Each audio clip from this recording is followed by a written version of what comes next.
मोदी जी स्वागतम। मोदी जी स्वागतम। मोदी जी स्वागतम। मोदी जी स्वागतम। मोदी जी स्वागतम। उन आप सभी को संबोधित करने हेतु परम आदरणीय श्री नरेंद्र मोदी जी को, हमारे देश के यशस्वी प्रधानमंत्री जी को मैं मंच पर आमंत्रित करता हूं।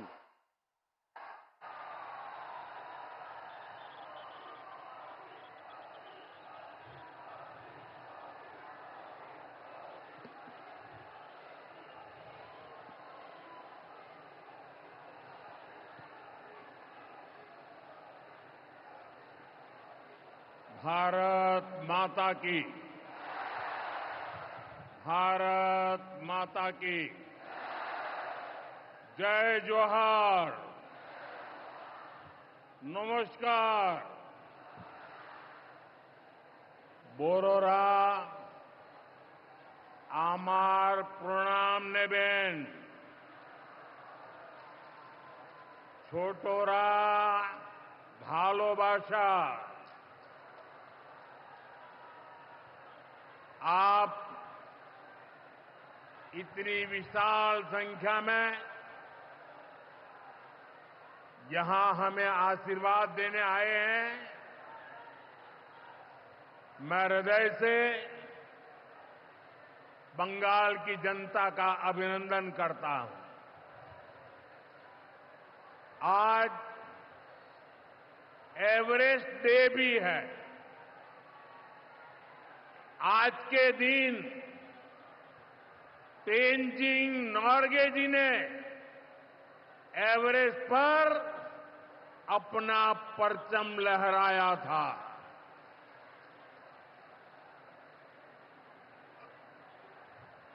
उनके सम्मान में हम भी अपना तिरंगा फहराएंगे।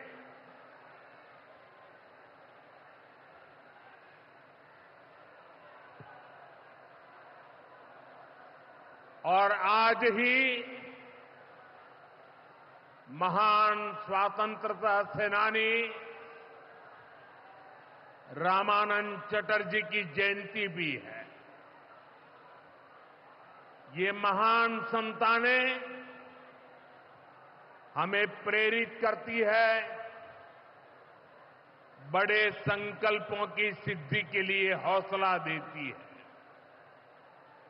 साथियों, 21वीं सदी में भारत नए सामर्थ्य के साथ समृद्धि की नई गाथा लिख रहा है। आज देश का हर नागरिक भारत को विकसित राष्ट्र बनाने के लिए जुटा है, दिन रात जुटा है। और विकसित भारत बनाने के लिए पश्चिम बंगाल का भी विकसित होना बहुत जरूरी है। और इसलिए पश्चिम बंगाल को भी नई ऊर्जा के साथ जुटना है। बंगाल को फिर उसी भूमिका में आना होगा जो कभी यहां की पहचान थी। इसके लिए जरूरी है कि पश्चिम बंगाल फिर से नॉलेज का, ज्ञान विज्ञान का केंद्र बने। बंगाल मेक इन इंडिया का एक बहुत बड़ा सेंटर बने। बंगाल देश में पोर्ट लेड डेवलपमेंट को गति दे। बंगाल अपनी विरासत पर गर्व करते हुए उसे संरक्षित करते हुए तेज गति से आगे बढ़े। साथियों, केंद्र की भाजपा सरकार इसी संकल्प के साथ काम कर रही है। भाजपा पूर्वोदय की नीति पर चल रही है। बीते दशक में बीजेपी सरकार ने यहां के विकास के लिए हजारों करोड़ों का निवेश किया है। अब से कुछ देर पहले यहां सिटी गैस डिस्ट्रीब्यूशन नेटवर्क का शुभारंभ भी हुआ है। केंद्र सरकार के प्रयासों से ही कल्याणी एम्स बना है। न्यू अलीपुरद्वार और न्यू जलपाईगुड़ी जैसे रेलवे स्टेशनों का पुनर्विकास किया जा रहा है। बंगाल की व्यापारिक गतिविधियों को उत्तर भारत से जोड़ने के लिए डेडिकेटेड फ्रेट कॉरिडोर बन रहा है। कोलकाता मेट्रो का अभूतपूर्व विस्तार किया गया है। ऐसे अनेक प्रोजेक्ट हैं जो भारत सरकार यहां पूरे करवाने का प्रयास कर रही है। भाजपा सरकार ईमानदारी से सबका साथ सबका विकास के मंत्र को लेकर बंगाल की प्रगति के लिए समर्पित है, क्योंकि बांग्लार उदय तबई विकसित भारतेर जय। साथियों, ये समय पश्चिम बंगाल के लिए बहुत अहम है। ऐसे में पश्चिम बंगाल के हर नौजवान पर, आप सब पर बहुत बड़ा दायित्व है। आप सबने मिलकर के बंगाल का भविष्य तय करना है। आज पश्चिम बंगाल एक साथ कई संकटों से घिरा हुआ है। एक संकट समाज में फैली हिंसा और अराजकता का है। दूसरा संकट माताओं बहनों की असुरक्षा का है। उन पर हो रहे जघन्य अपराधों का है। तीसरा संकट नौजवानों में फैल रही घोर निराशा का है।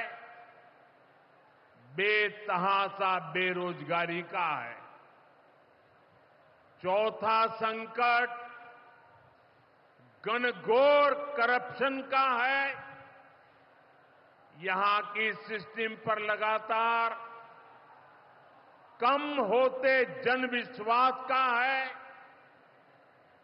और पांचवा संकट गरीबों का हक छीनने वाली सत्ताधारी पार्टी की स्वार्थी राजनीति का है।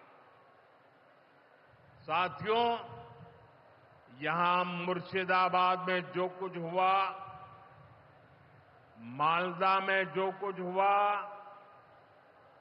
वो यहां की सरकार की निर्ममता का उदाहरण है। दंगों में गरीब माताओं बहनों की जीवन भर की पूंजी राख कर दी गई। तुष्टीकरण के नाम पर गुंडागिर्दी को खुली छूट दे दी गई। जब सरकार चलाने वाले एक पार्टी के लोग, विधायक, कॉरपोरेटर ही लोगों के घरों को चिन्हित करके जलाते हैं और पुलिस तमाशा देखती है, तो उस भयावह स्थिति की कल्पना की जा सकती है। मैं बंगाल की भद्र जनता से पूछता हूं, क्या सरकारें ऐसे चलती हैं? यही भावेश्वर कर चलेगी? साथियों, बंगाल की जनता पर हो रहे इन अत्याचारों से यहां की निर्मम सरकार को कोई फर्क नहीं पड़ता।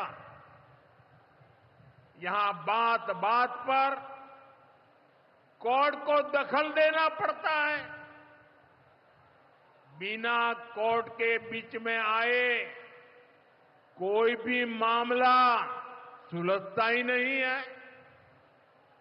बंगाल की जनता को अब टीएमसी सरकार के सिस्टम पर भरोसा नहीं है।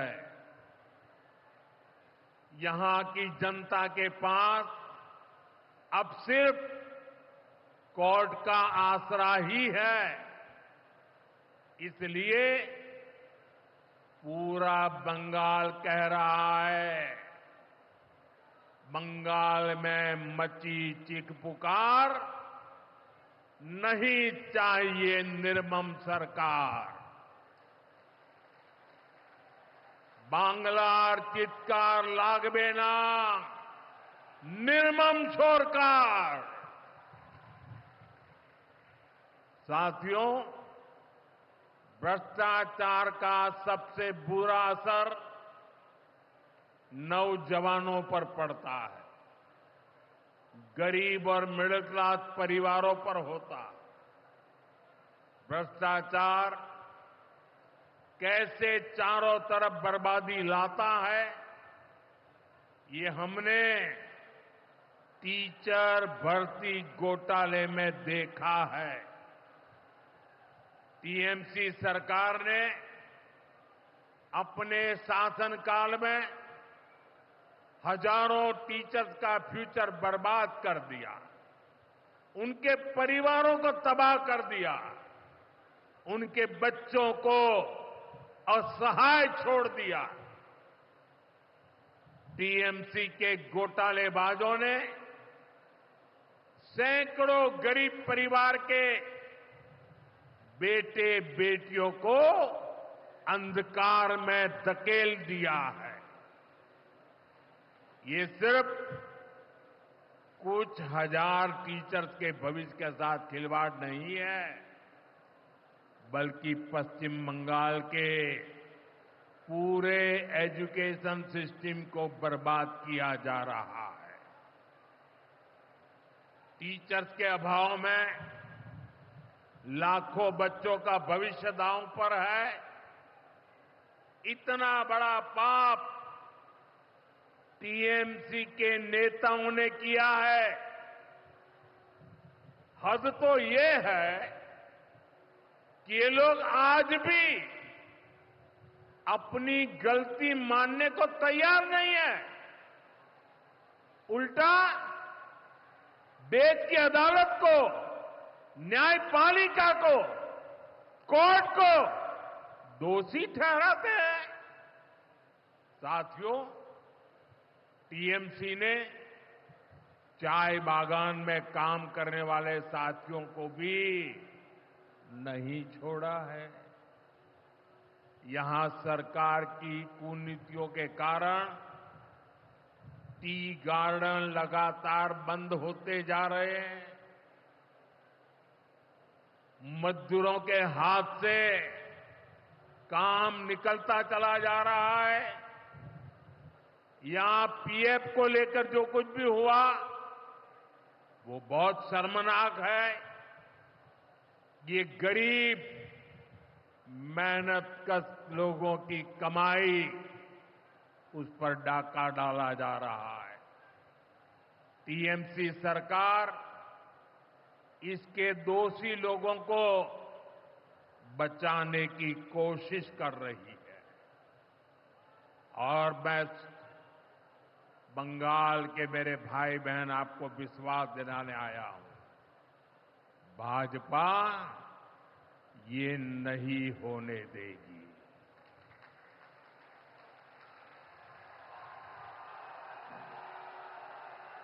साथियों, राजनीति अपनी जगह पर है, लेकिन गरीब, दलित, पिछड़े, आदिवासी और महिलाओं से टीएमसी क्यों दुश्मनी निकाल रही है?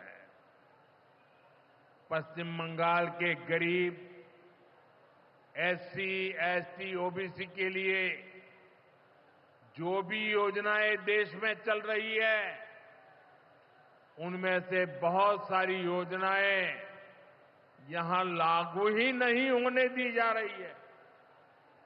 पूरे देश में करोड़ों लोगों को आयुष्मान योजना के तहत मुफ्त इलाज मिल चुका है, लेकिन मुझे दुख के साथ कहना पड़ रहा है, इसका फायदा पश्चिम बंगाल के मेरे भाई बहनों को नहीं मिल रहा। पश्चिम बंगाल का कोई साथी अगर दिल्ली, बेंगलुरु, चेन्नई गया है, उसको वहां मुफ्त इलाज नहीं मिल पाता है, क्योंकि निर्मम सरकार ने बंगाल के अपने लोगों को आयुष्मान कार्ड देने ही नहीं दिया। आज देश भर में 70 वर्ष से ऊपर के बुजुर्गों को 5 लाख रुपए तक मुफ्त इलाज की सुविधा मिल रही है। मैं तो चाहता हूं कि पश्चिम बंगाल में भी 70 वर्ष से ऊपर के सभी बुजुर्गों को मुफ्त इलाज की सुविधा मिले, लेकिन टीएमसी सरकार ये नहीं करने दे रही है।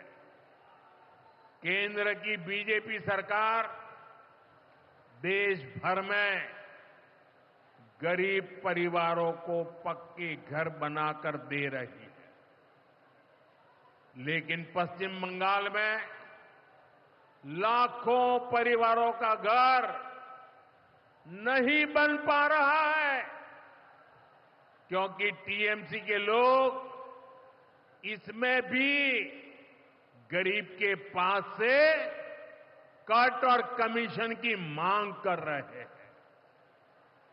आखिर टीएमसी सरकार आप लोगों को लेकर इतनी निर्मम क्यों है? साथियों, यहां की निर्मम सरकार के जितने उदाहरण दो वो कम है। पश्चिम बंगाल में बहुत बड़ी संख्या में हमारे विश्वकर्मा भाई बहन हैं। ये लोग हाथ के हुनर से अनेक प्रकार के काम करते हैं। इनके लिए पहली बार भाजपा सरकार विश्वकर्मा योजना लाई है। इसके तहत देश के लाखों लोगों को ट्रेनिंग मिली है, पैसा मिला है, नए टूल मिले हैं, आसान ऋण मिला है। लेकिन पश्चिम बंगाल में 8 लाख एप्लीकेशन अभी भी लटकी पड़ी है। निर्मम सरकार उस पर बैठ गई है क्योंकि टीएमसी सरकार इस योजना को भी लागू नहीं कर रही है। साथियों, टीएमसी सरकार की मेरे आदिवासी भाई बहनों से भी दुश्मनी कुछ कम नहीं है। देश में पहली बार जनजातियों में भी सबसे पिछड़ी जनजातियों के लिए पीएम जनमन योजना बनाई गई है। पश्चिम बंगाल में बहुत बड़ा आदिवासी समाज है। टीएमसी सरकार गरीब आदिवासियों का विकास भी नहीं होने दे रही है। उसने पीएम जनमन योजना को यहां लागू नहीं किया। टीएमसी हमारे आदिवासी समाज को भी वंचित ही रखना चाहती है। साथियों, टीएमसी को आदिवासी समाज के सम्मान की परवाह नहीं है। 2022 में जब एनडीए ने एक आदिवासी महिला को राष्ट्रपति उम्मीदवार बनाया तो सबसे पहले विरोध करने वाली पार्टी टीएमसी थी। बंगाल के आदिवासी इलाकों की उपेक्षा भी यही दिखाती है कि इन्हीं आदिवासी समाज से टीएमसी वालों को कोई लगाव नहीं है, कोई लेना देना नहीं। साथियों, कुछ दिन पहले दिल्ली में नीति आयोग की गवर्निंग काउंसिल की बहुत महत्वपूर्ण बैठक हुई। ये एक अहम मंच होता है जहां देश भर के मुख्यमंत्री मिलकर विकास पर चर्चा करते हैं। लेकिन अफसोस की बात है कि इस बार बंगाल सरकार इस बैठक में मौजूद ही नहीं रही। दूसरे गैर भाजपा शासित राज्य आए, सभी दल के नेता आए, हमने साथ बैठकर चर्चा की, लेकिन टीएमसी को तो सिर्फ और सिर्फ 24 घंटा पॉलिटिक्स करना है और कुछ करना ही नहीं है। पश्चिम बंगाल का विकास, देश की प्रगति उनकी प्राथमिकता में है ही नहीं। साथियों, केंद्र सरकार की जिन योजनाओं को यहां लागू किया भी गया है, उनको पूरा नहीं किया जा रहा। पीएम ग्राम सड़क योजना के तहत पश्चिम बंगाल के गांवों के लिए 4000 किलोमीटर की सड़कें स्वीकृत की गई। इनको पिछले साल तक पूरा हो जाना था। 4000 किलोमीटर तो छोड़िए, यहां 400 किलोमीटर सड़कें भी नहीं बन पाई है। साथियों, इंफ्रास्ट्रक्चर के काम से सुविधाएं भी बनती है और रोजगार भी बनते हैं। लेकिन हालत ये है कि पश्चिम बंगाल में 16 बड़े इंफ्रास्ट्रक्चर प्रोजेक्ट यहां की सरकार अटकाए हुए है। ये 90,000 करोड़ रुपए से अधिक के प्रोजेक्ट हैं। कहीं रेल लाइन आनी थी, रुकी पड़ी है। कहीं मेट्रो बननी थी, रुकी पड़ी है। कहीं हाईवे बनना था, बंद पड़ा है। कहीं अस्पताल बनना था, कोई पूछने वाला नहीं। ऐसे प्रोजेक्ट्स को ये टीएमसी ने लटका करके रखा है। ये पश्चिम बंगाल के आप लोगों के साथ बहुत बड़ा धोखा है। साथियों, आज जब सिंदूर खेला की सिंदूर खेला की इस धरती पर आया हूं तो आतंकवाद को लेकर भारत के नए संकल्प की चर्चा स्वाभाविक है। 22 अप्रैल को पहलगाम में, जम्मू कश्मीर में आतंकियों ने जो बर्बरता की, उसके बाद पश्चिम बंगाल में भी बहुत गुस्सा था। आपके भीतर जो आक्रोश था, आपका जो गुस्सा था, उसको मैं भली भांति समझता था। आतंकवादियों ने हमारी बहनों का सिंदूर मिटाने का दुस्साहस किया। हमारी सेना ने उनको सिंदूर की शक्ति का एहसास करा दिया।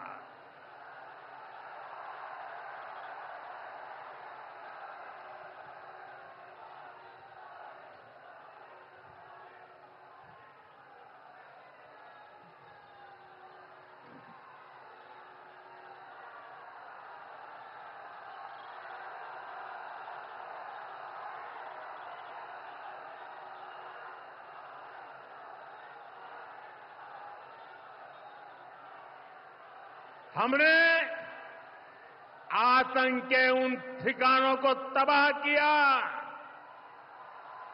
जिनकी पाकिस्तान ने कल्पना तक नहीं की थी। साथियों, आतंक को पालने वाले पाकिस्तान के पास दुनिया को देने के लिए कुछ भी पॉजिटिव नहीं है। जब से वो अस्तित्व में आए हैं, तब से ही उसने सिर्फ आतंक को पाला है। 1947 में बंटवारे के बाद से ही उसने भारत पर आतंक के हमला किया। कुछ सालों के बाद उसने यहां पड़ोस में आज के बांग्लादेश में जो आतंक फैलाया, पाकिस्तान की सेनाओं ने जिस प्रकार बांग्लादेश में रेप किए, मर्डर किए, वो कोई भूल नहीं सकता। आतंक और नरसंहार ये पाकिस्तानी सेना की सबसे बड़ी एक्सपर्टाइज है। जब सीधा युद्ध लड़ा जाता है तो उसकी हार तय होती है, उसका पराजय निश्चित होता है, उसको मुंह की खानी पड़ती है।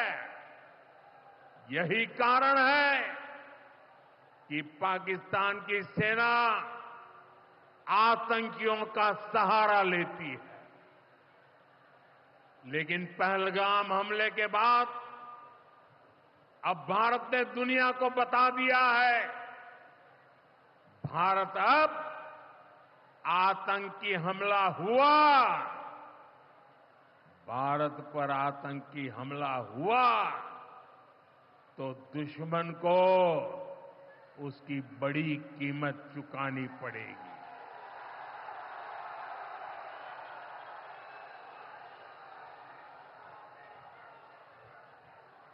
और पाकिस्तान समझ ले, 3 बार घर में घुस करके मारा है तुम्हें।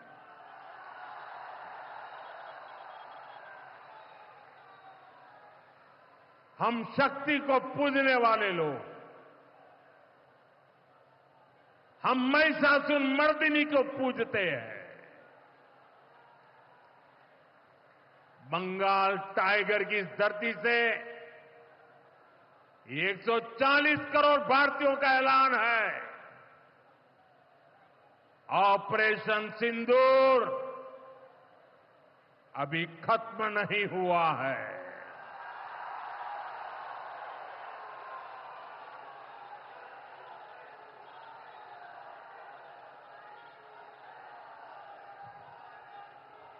साथियों,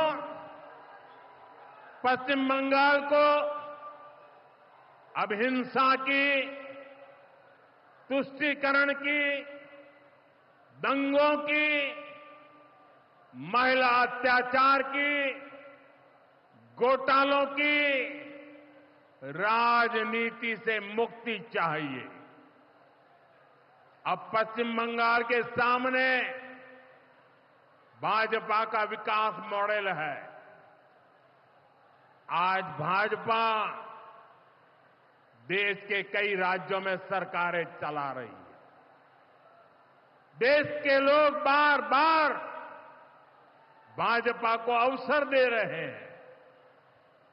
पड़ोस में असम हो, त्रिपुरा हो या फिर ओडिशा, यहां भाजपा सरकारें तेजी से विकास कार्यों में जुटी है। मैं बंगाल के सभी भाजपा कार्यकर्ता साथियों से कहूंगा, हमें कमर कसकर तैयार रहना है। हमारे सामने एक बड़ी चुनौती है कि लोकतंत्र पर पश्चिम बंगाल की जनता के विश्वास को फिर से कैसे बहाल करें। हमें पश्चिम बंगाल के हर परिवार को सुरक्षा की, सुशासन की और समृद्धि की गारंटी देनी है। इसके लिए आने वाले दिनों में अपने प्रयासों को हमें और तेज करना होगा। साथियों, विकसित भारत बनाने के लिए पश्चिम बंगाल का तेज विकास बहुत जरूरी है। हमें पश्चिम बंगाल को उसका पुराना गौरव लौटाना है। ये हम सभी मिलकर करेंगे और करके रहेंगे। एक बार फिर आप सभी को इतनी बड़ी संख्या में यहां आने के लिए बहुत बहुत आभार व्यक्त करता हूं। मेरे साथ तिरंगा ऊंचा करके बोलिए, भारत माता की, भारत माता की, भारत माता की, भारत माता की। बहुत बहुत धन्यवाद।